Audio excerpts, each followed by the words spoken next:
Voltando no segundo bloco, antes, porém, fazendo um comentário, quero pedir aos colegas que estão no programa, dá uma ideia, fazermos a próxima pauta, já aqui no ar. E depois a gente fica analisando. Primeiro, a PEC 241. Hoje eu li o projeto da PEC, li os pareceres técnicos, li o ordenamento jurídico.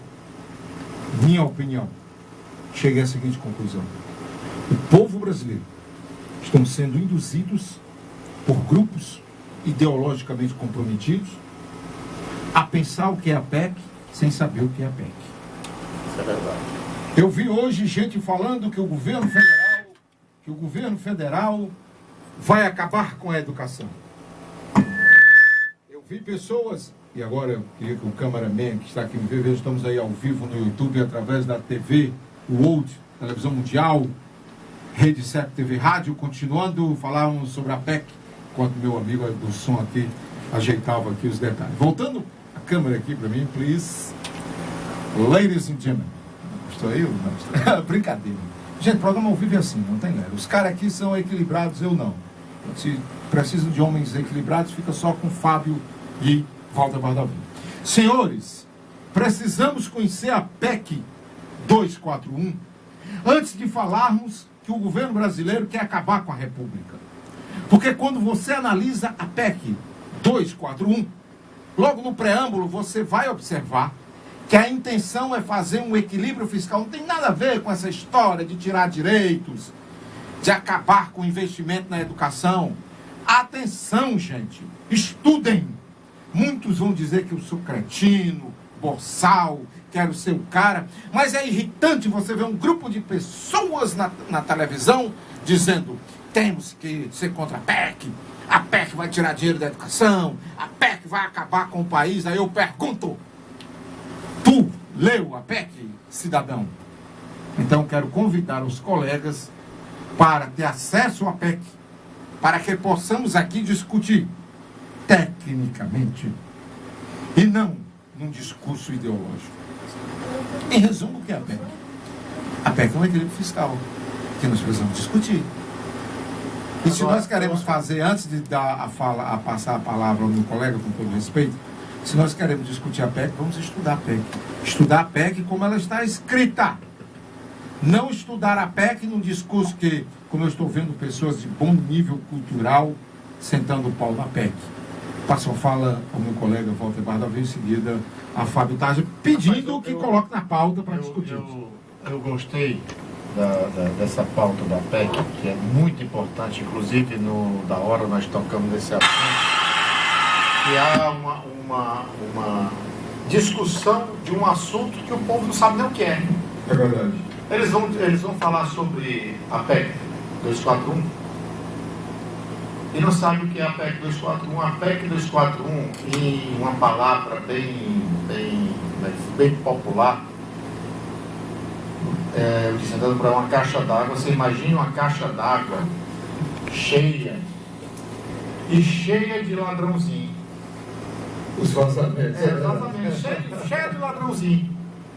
E a receita é aquele cano que vem com a água do poço tentando encher a caixa. Não sei se César está concordando comigo. Estou alcançando, sim. O que é que a PEC 241 ela se propõe a fazer? É exatamente vedar esses ladrõezinhos que estão vazando e secando a caixa e deixando de atender aos principais objetivos orçamentários do nosso país, no caso, saúde, educação, moradia, segurança. Esses furinhos da caixa d'água são os caminhos tortuosos. São os desvios. São os desvios. É o roubo. Está entendendo? Aonde se seca a caixa d'água, continua se jogando água na caixa, ela cheia de vazamento. E aí o que acontece, meu querido telespectador, meu querido ouvinte? Muito simples.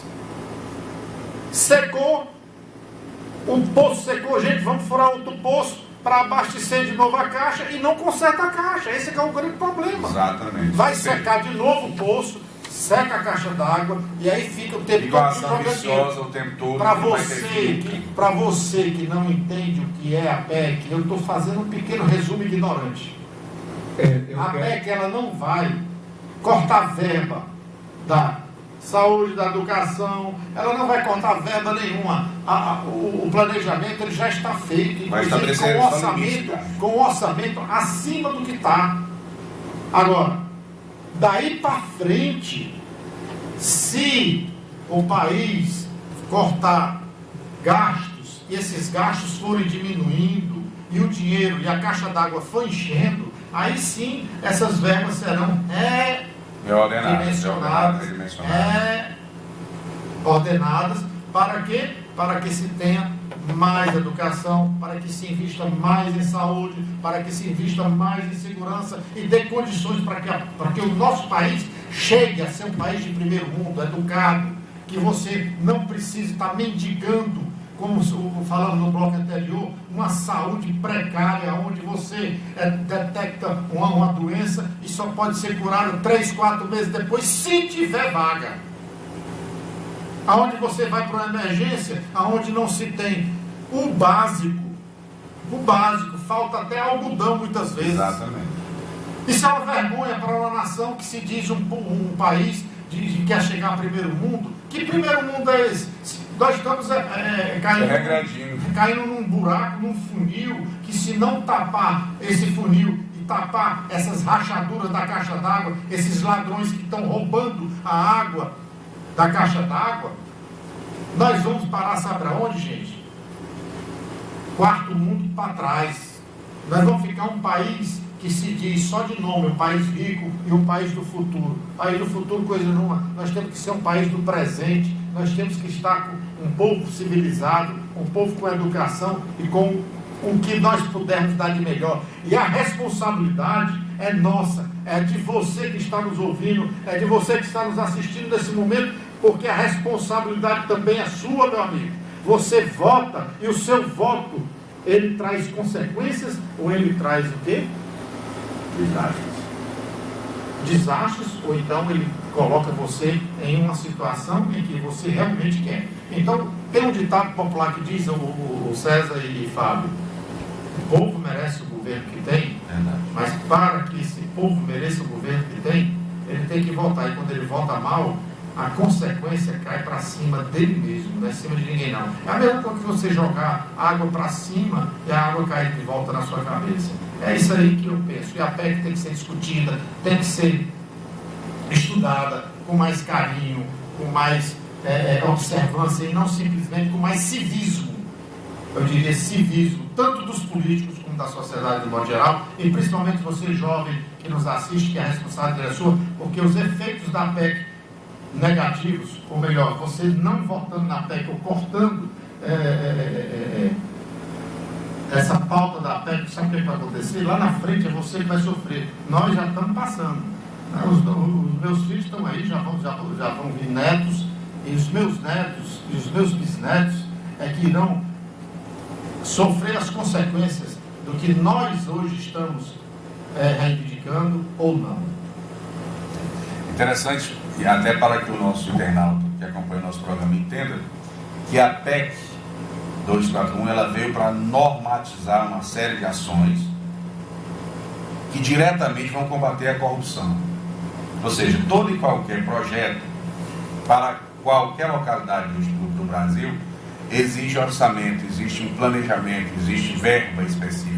E até esse ordenamento financeiro chegar à localidade que tanto necessita, passa por uma série de situações que são esses buraquinhos da caixa d'água, ou seja, dificilmente o benefício chega até a comunidade por conta da corrupção.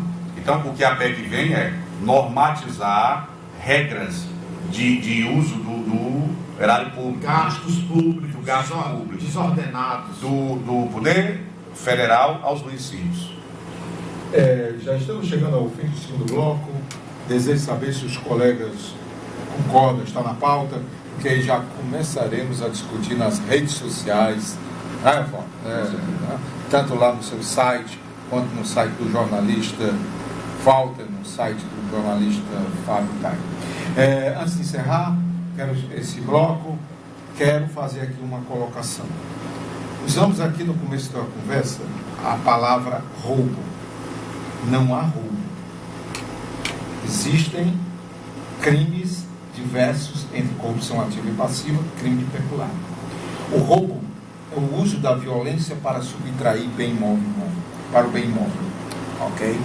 Não, só um minuto, depois meu colega vai à réplica. Eu quero aproveitar o programa porque eu escuto as pessoas falarem, o político é ladrão. Popularmente se chama... Não, popular ou não, eu respeito a linguagem popular, tá bom? Usual. Mas pelo menos o povo tem que saber como se expressa, para saber o que se expressa, como se expressa e por que está se expressando. Correto? Não, então, furto, roubo tecnicamente é totalmente diferente do que se aborda no dia a dia. O que existe na verdade é a corrupção ativa, porque o indivíduo no poder público deixa-se vender, e mais canalha é o cidadão que corrompe, não é nem o servidor público. Porque eu chego bem ali, rapaz, eu tenho uma multa de R$ 1.800 para pagar, eu te dou 600 pau, tá resolvido, o cara está. Faça isso não.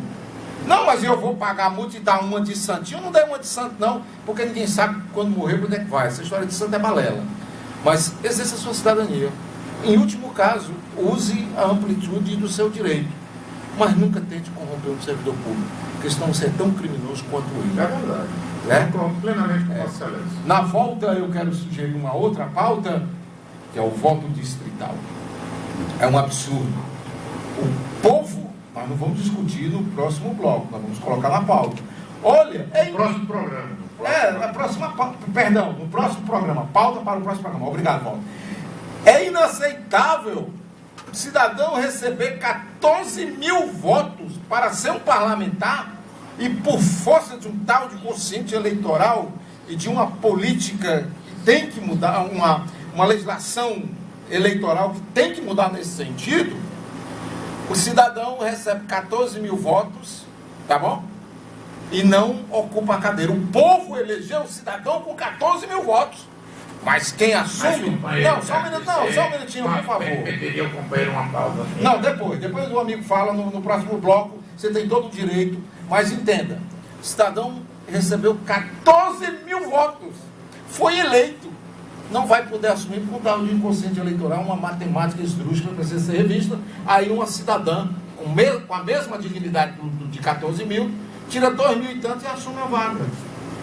É matéria polêmica para a réplica no terceiro bloco. Estamos em Fortaleza, na sede da Associação Cearense de Jornalistas do Interior. Quarto programa. Fábio Tágio. Como é o nome do programa? Ideias de Foco. Em fabiotágio.com.br. Do seu lado esquerdo, ele, quem? Walter Barranco. E aqui dizendo eu, daqui a pouco. César Venâncio, a voz pop. Thank you.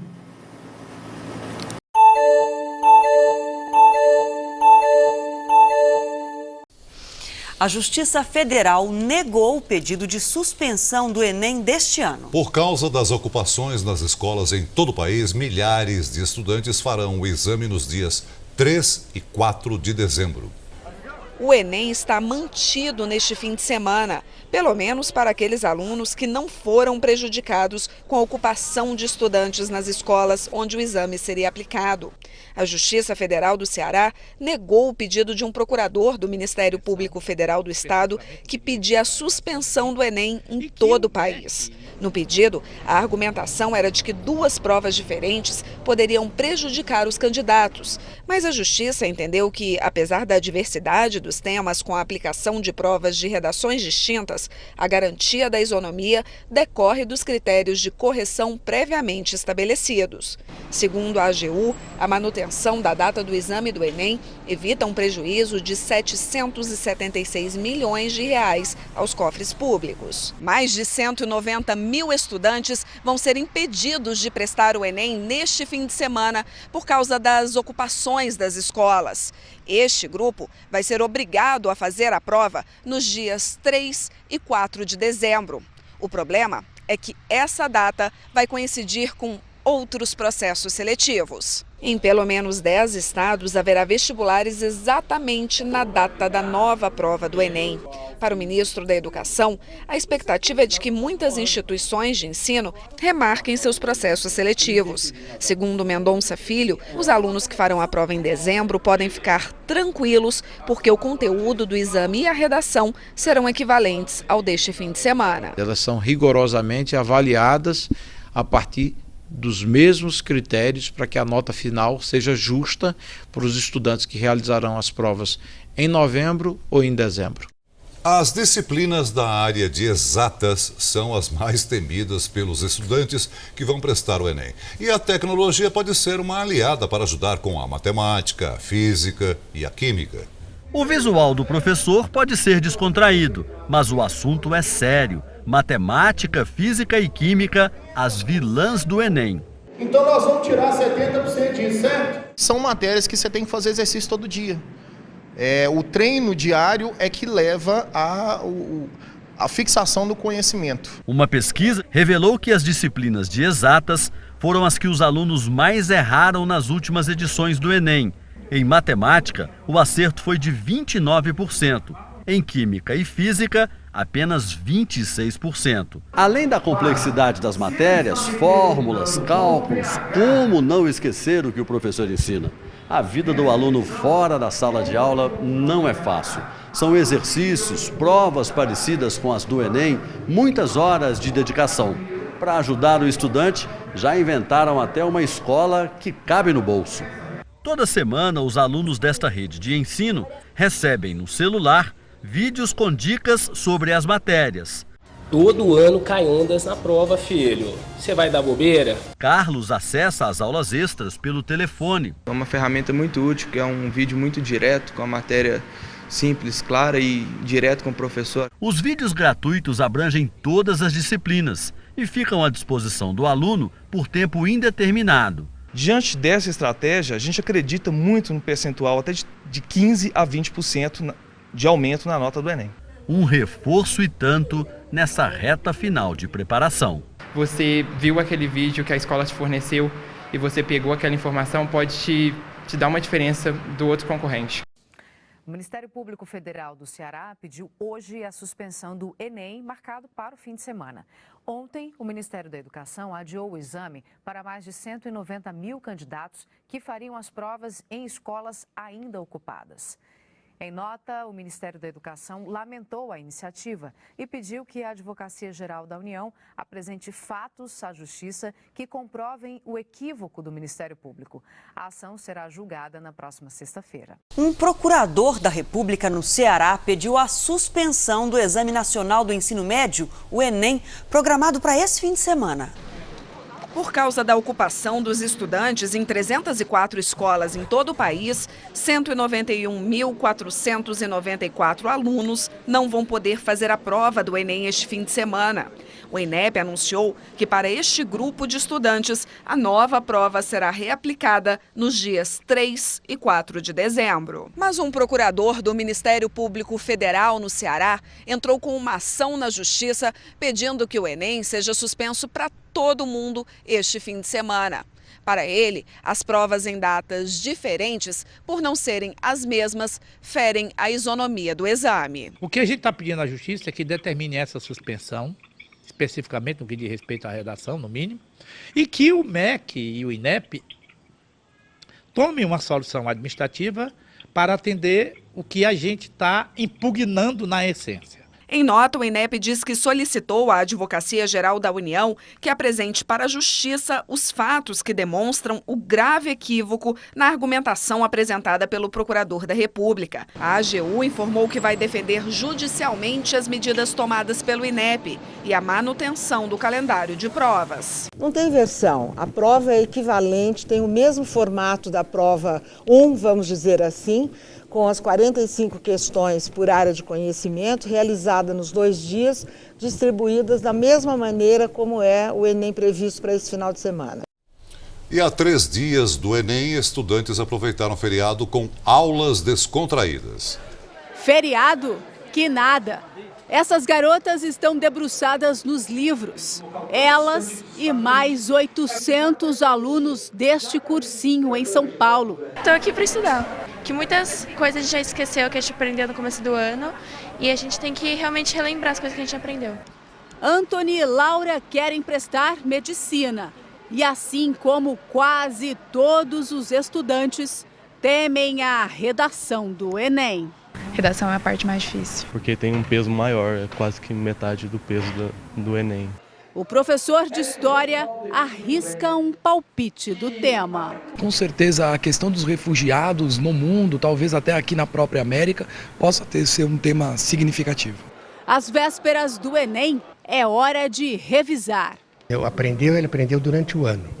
A revisão, a gente faz uma síntese de tudo que ele aprendeu. Segundo os professores, aulas mais leves nesse momento causam mais efeito, porque os alunos já estudaram durante todo o ano. Essa agora, por exemplo, é bem lúdica, relaciona fatos históricos com revistas em quadrinhos. Já em Goiânia, massagem para relaxar. Alivia a tensão, um pouco estava toda dura aqui na região das costas. Milkshake para refrescar e para dar energia para os estudos. Aqui os professores se transformam em personagens históricos para chamar a atenção dos estudantes.